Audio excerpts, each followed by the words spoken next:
23 जनवरी 2014 की वो रात एक ही घर के आंगन में, एक ही घर के कमरों में 6 लोगों को किसी ने बेदर्दी से मारकर इधर उधर फेंक दिया।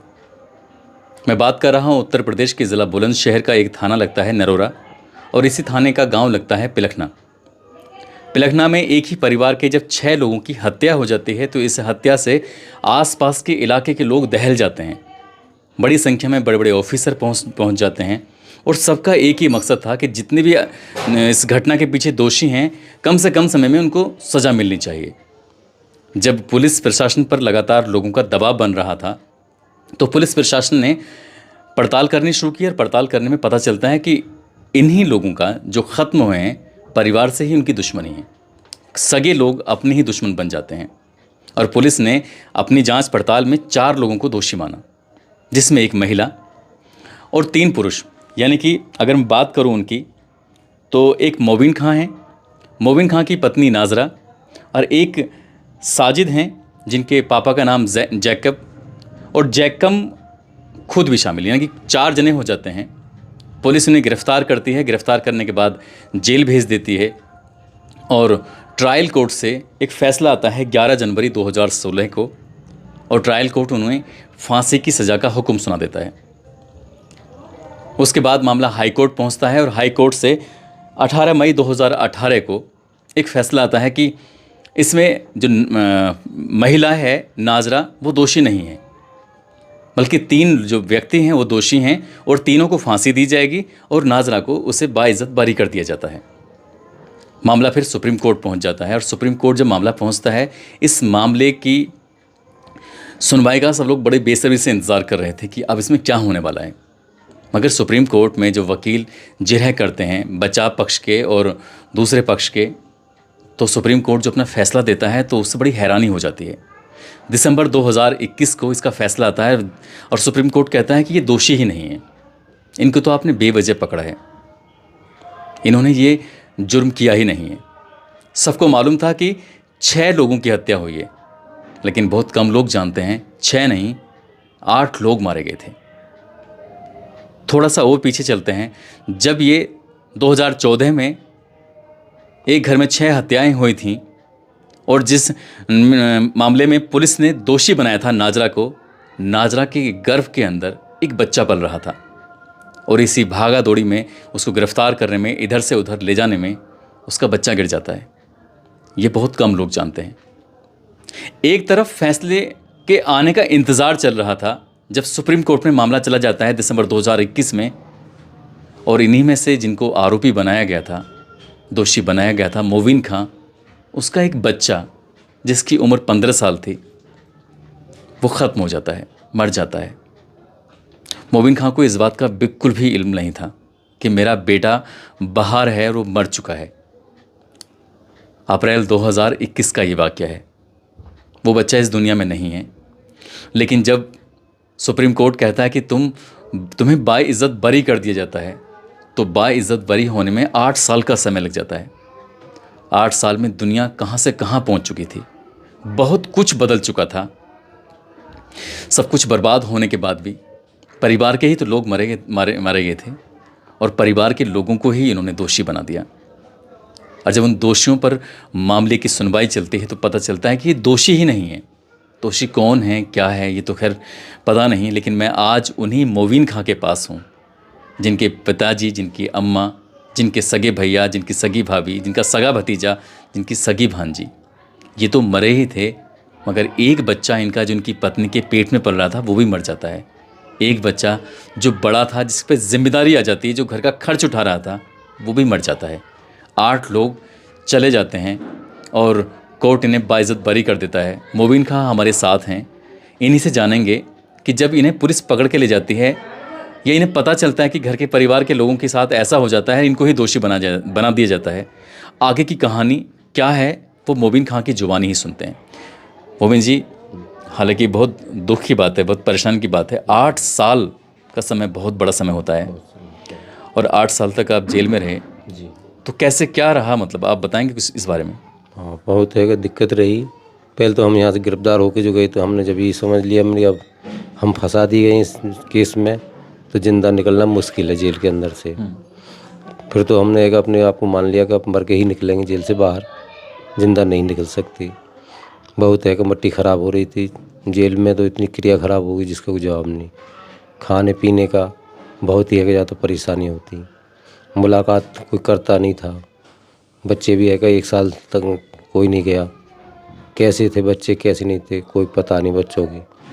हम बहुत परेशान होते थे दोनों में भी।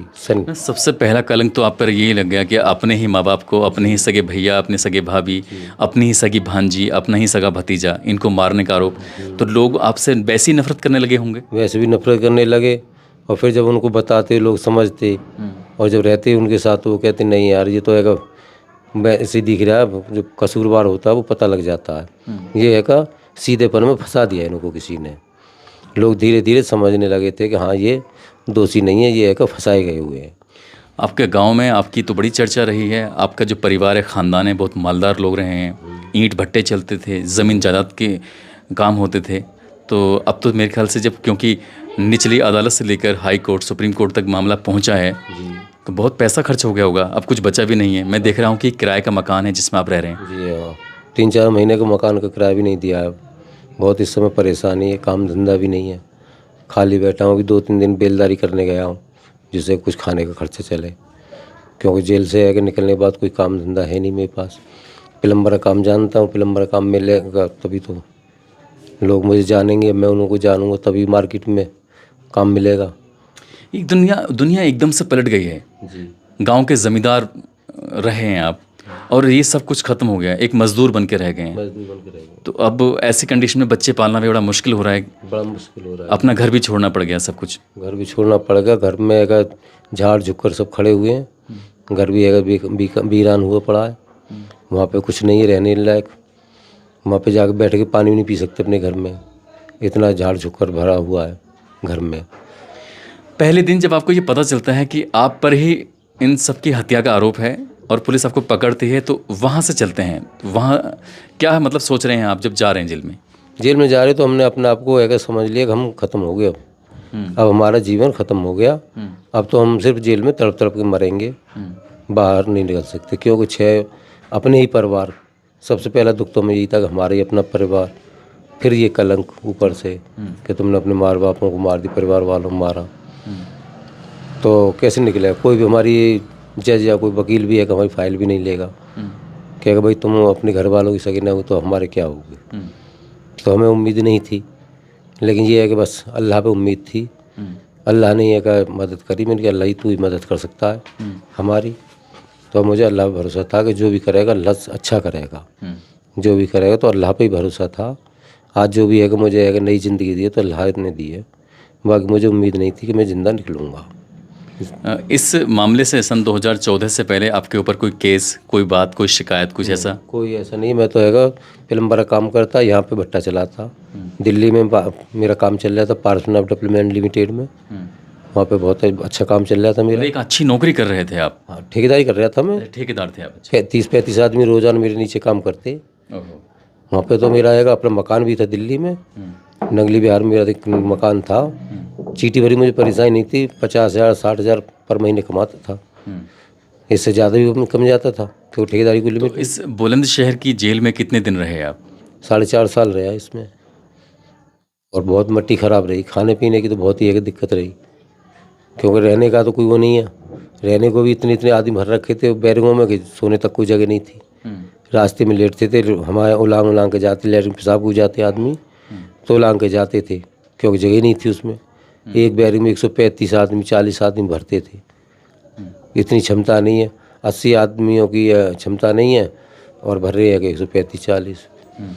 तो बहुत एक परेशानी रही वहाँ पे, खाने पीने की बहुत दिक्कत रही। इधर मामला जब निचली अदालत पहुँचता है तो ये आपकी बीवी साथ होती हैं, आप भी साथ थे जी। आपके ही जो परिवार के 2, एक तो भतीजा है आपका और उनका बेटा, ये भी आप 4 लोगों को दोषी बनाया गया था। 4.5 साल का समय यहाँ पर गुजरता है। इसी बीच में नंबर आ जाता है हाई कोर्ट का, हाई कोर्ट भी आपको दोषी मान लेता है। तो ऐसे में आपके जो बच्चे रहे थे, उनके बच्चों की परवरिश कैसे हो रही थी? बच्चों की परवरिश बहुत बुरी हुई क्योंकि उनका कोई नहीं था। उन्होंने खुद ही है का कबाड़ी का काम करा पिन्नी विन्नी बीन बीन के अपना पेट भरा है। जिसको भी जैसे भी किसी ने काम पे लगा लिया कि भाई मेरे का पानी की है थैली बेच दे, मैं 20 रुपये दे दूँगा, तो मेरा बच्चा उसको बेच देता था, उससे है का ऐसे पेट भरा है। बहुत है रिश्तेदारों ने मदद करी मेरे बच्चों की कि चलो कोई बात नहीं, यहाँ खाना खा जा, तो अपने खाना खिलाते, पैसे से हर तरह से रिश्तेदारों ने मदद। जाहिर सी बात है कि दोनों हस्बैंड वाइफ जेल चले जाते हैं और पीछे बच्चे छूट जाते हैं। बच्चों के पास करने के लिए कुछ था नहीं, कोई पिन्नी बीनता है, कोई कूड़ा बीनता है, कबाड़ा बीनता है, उसी के अंदर जो भी कुछ मिलता था उसी से पेट भरता था। कभी कभी भीख भी मांगनी पड़ जाती थी। छोटे छोटे बच्चे थे, उन्हें मजदूरी तक करनी पड़ी। उधर ये जेल में सफ़र कर रहे हैं और सफ़र इनका जो बाकी बहुत मुश्किल था। जेलों की हालत किसी से छिपी नहीं है। क्षमता होती है 20 लोगों की एक बैरक के अंदर, या 30 लोगों की होती है, वहाँ 100 लोग बढ़ दी जाते हैं उसके अंदर। किस तरह से आदमी रहेगा, जाहिर सी बात है, ख़ासकर गर्मियों के दिनों में तो और ज़्यादा बद से बदतर हालत हो जाती है। यहाँ के बाद आप कहाँ गए फिर? यहाँ की 4.5 साल के बाद फिर गया वहाँ पे आगरा सेंट्रल जेल। उस जगह का नमक का पानी है, वहाँ तो अगर खाना खा ले, अगर पानी पी लेनी कुल्ली करेगा तो उल्टी हो जाएगी, इतना नमक है उसमें।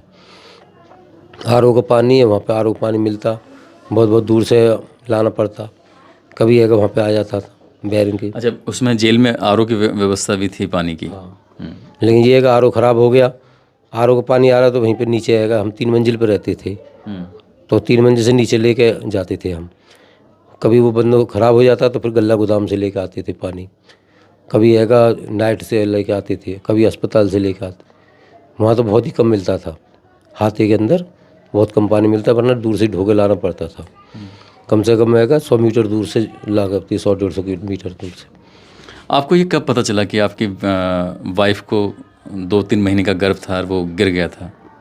मेरे को एम्बुलेंस में हमारी शनिवार मुलाकात होती थी, हर शनिवार को महीना मुलाकात होती थी। उस समय जाते थे, तो उसी समय उसने बताया था मुझे।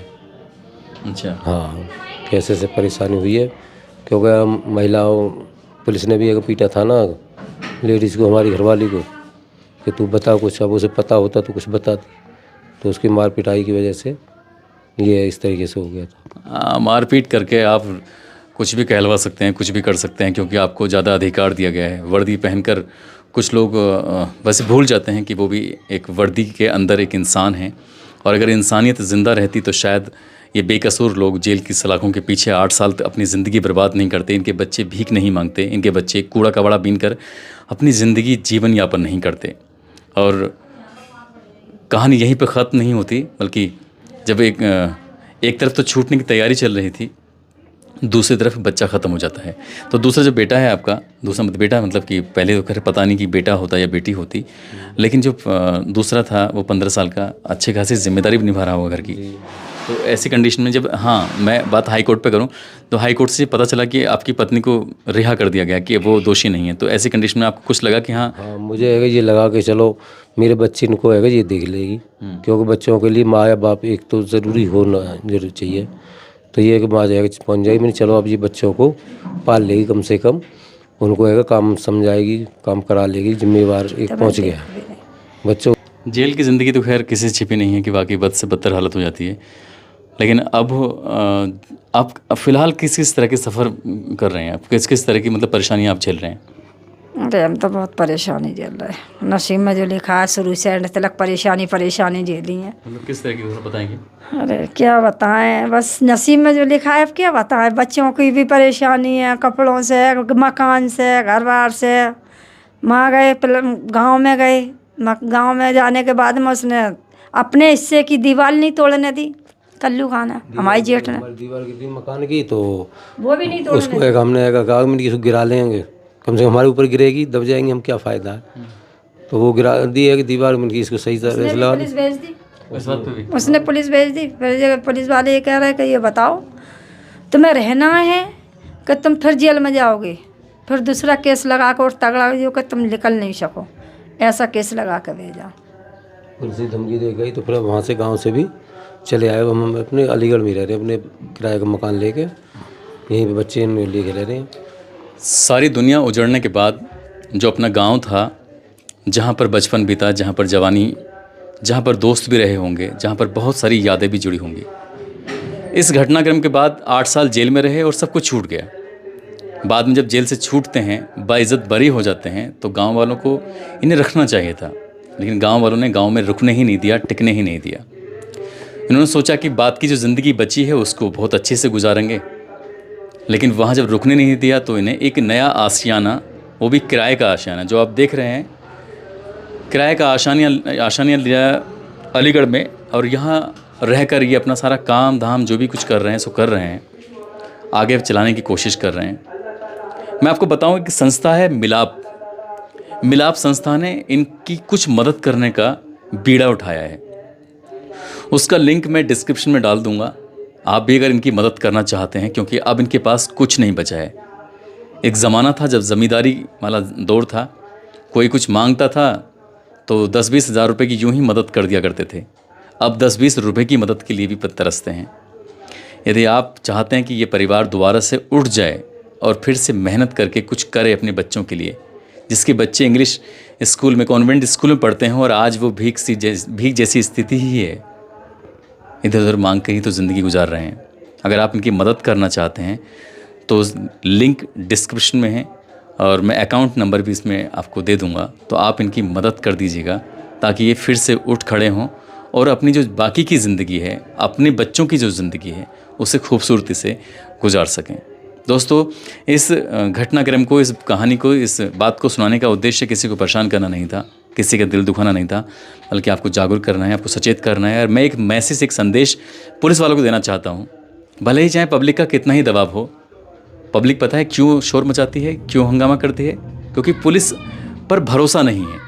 भरोसा होता तो शायद लोग हंगामा नहीं करते, और हंगामा नहीं होता तो किसी बेकसूर को पकड़ा नहीं जाता। इसलिए पुलिस को अपनी ईमानदारी से काम करना चाहिए था, ताकि ऐसे बेचारे गरीब लोग ऐसे लोग परेशान ना हो। इनकी ज़िंदगी बर्बाद हो चुकी है, जीने की कोशिश भी करेंगे तो ये 8 साल वापस नहीं ला सकते, और माफ़ी मांगने से किसी की ज़िंदगी वापस भी नहीं आएगी। बहुत कुछ बदल चुका है, सब कुछ बर्बाद हो चुका है, ख़त्म हो चुका है। ये तो फिर से जीने की कोशिश कर रहे हैं, फिर से एक नया आशियाना बनाने की कोशिश कर रहे हैं।